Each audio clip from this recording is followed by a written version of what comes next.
In this video, I'm going to be telling you a little bit about what tools we use to stop leash pulling, what tools we don't ever use, why a dog pulls, and lastly, how to stop leash pulling. So watch the video all the way through to the end. I'll give you some really helpful tips. We'll see you in the video. So the first part, what tools do we use? What tools do we not use? Well, Morty is 4 years old and some change, and his owners have worked with multiple trainers to solve his reactivity as well as his leash pulling and all these things. And all of his past trainers have told his owners to use a harness. What is the reason that we don't use a harness? Well, all a harness does is distributes the weight and the pressure across the strongest point of a dog's body, literally across their chest. When I want to communicate with a dog, we are pulling the entire dog. All it does is make pulling a little more comfortable for the owner as well as the dog, which, as you may know, doesn't teach the dog anything and actually never discourages pulling or teaches the dog not to pull. So we never use a harness. What I did when I picked Morty up is we went outside with the harness. I talked to the owner, figured out, is this working? Is it like, are we using a harness because it's working? And Morty is extremely reactive. It was not working. I just put his normal flat collar on, gave him a couple corrections, and he was loose leash walking. Boom, right? Instant communication. This is 4 years of paying for trainers, and this dog was already a lot better. We'll move on to why do dogs pull?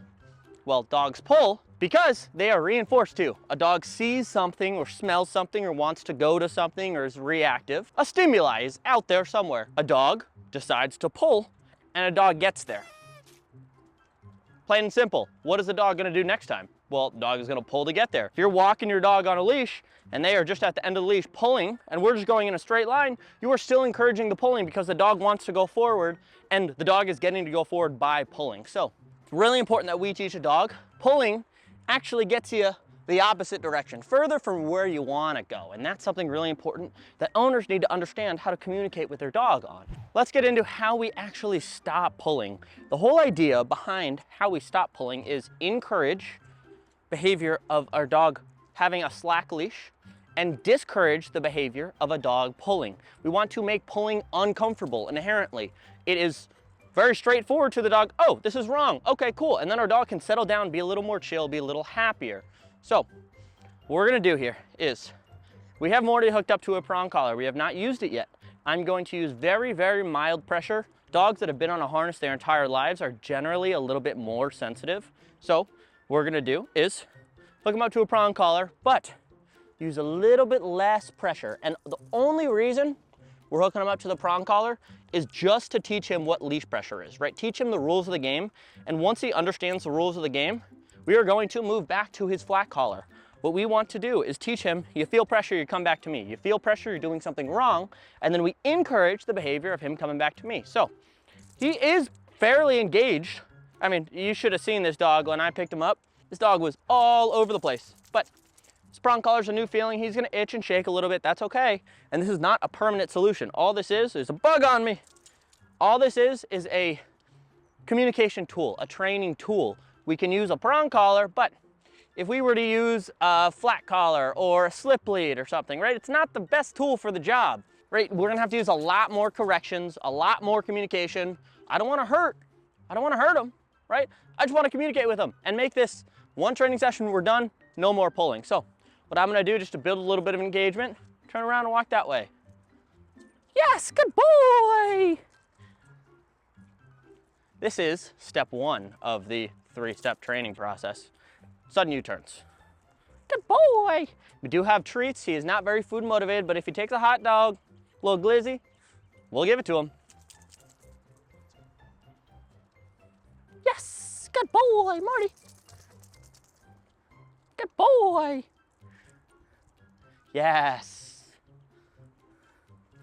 Right, so you'll see, if you've watched any of my other leash pulling videos, some dogs, our sudden U-turn correction is a much heavier correction. With a dog like Morty, we can be a lot softer and still have the same communication. In fact, we don't need to give such heavy corrections because he is more of a sensitive dog. Yes, good boy, Morty. Good. Looks like he is ready to guzzle some glizzies. He wants it, so we'll feed it to him. It's really important that as you're doing sudden U-turns in any of these steps, that what you do is not only correct your dog for pulling, but also encourage the behavior when your dog gets back to you and is not pulling, right? It's balance training. It's not just correcting a dog, but it's also not just, you know, feeding glizzies to a dog in their face to, right, not to teach them, but, right, it doesn't teach them anything. Another U-turn. Yes, good boy, Morty. Yes, good. Good boy. Yes. Doing 2 or 3 U-turns using, and I'm very, very mild pressure. I mean, those corrections are probably a, maybe 1 out of 10 tops. Yes, good. Has calmed him down, right? It is very clear to him, oh, pulling is wrong. Cool, awesome. We'll walk like this, we'll be happy. Everything's happy when you do this. Another quick tip, I get a lot of people that reach out to me about their dogs being at the end of the leash and they just don't even have the time to correct because their dog's already at the end of the leash. Well, if your dog is if the leash is ever tight, you're doing something wrong. So what you need to do is walk with a slack lead. If your dog has never learned this stuff before, you're gonna have to do a sudden U-turn in the first half a second. Yes, good boy, Morty, good. So, you know, some dogs, you wait a minute, 5 minutes before you give them a correction like Morty, but with some dogs who are serious pullers that are already at the end of the leash and used to being at the end of the leash, you have to correct a dog when the leash is slack, not when it is tight. If it's tight, you've already done something wrong, ever, and I mean ever. If you ever feel your dog on the leash and you're not giving a correction, you are doing something wrong. So we'll move on. Seems like he has the sudden U-turns down. We'll do one more. Yes. Ideally, we do some sudden U-turns until he catches us a couple times. Yes, good boy. Good. He's allowed to do whatever he wants. This is just loose leash walking. He has to be in with a loose leash. Bing, bang, boom. That's all we want. So move on to step number 2, which is sudden stops. Yes, good boy. When I stop suddenly, hey, come on, buddy. Yes. When I stop suddenly, I do try to make it audible to give our dog wins, set our dog up for success. Right, you'll hear when I stop. Yes, it's a little bit exaggerated. Yes, good boy. But if you do sudden U-turns properly, oftentimes, I'd say about half the time, you don't even need to correct the dog with sudden stops. If you do, it's generally 1 or 2 corrections. If you're giving your dog more than, I'd say, 6 or 8 corrections in this whole session, you've done something wrong. Right? You are actually not discouraging the behavior. Yes. Right, something that's helpful for owners to understand is if you just keep correcting your dog and your dog keeps doing the same thing, you're not communicating with the dog clearly that that's wrong. Your dog does not understand. We're not making it clear. We need it to be black and white that, oh, pulling is wrong. Yes, good boy. Very mild correction. Again, I didn't use any pressure. I just let him kind of self-correct because I knew he wasn't paying attention. Like that. See, that was not a heavy enough correction.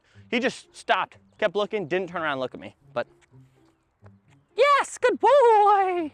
So the next and final step is going to be sporadic walking. And I'll talk as we do it, but we're mixing in some U-turns. Yes. Some sudden stops, as well as changing directions, changing speed. And our dog's going to be very clear that they have to walk with us. This should be a game for your dog. Good boy, Morty. It should be a fun game that it's a great mental exercise for your dog. He sees something there. Nope. That's wrong, right? I did not give him permission to do that, and all he wants to do is go mark that and smell another animal's urine, which, I don't know, when your kid walks around, do you let your kid go and sniff and eat poop or pee? No, you don't, right? Why are we letting our dogs do it? We should not. Sudden U-turn. Yes, good boy. Good. Yes. So, right, sporadic walking, we should look like hooligans. I'm talking, so. Yes, good boy. When I'm talking, it's hard to do multiple things, but people should look at us and be like, oh, what is that guy doing? That's what we really want. Walk slow, we'll walk fast. U-turn. Yes, good boy.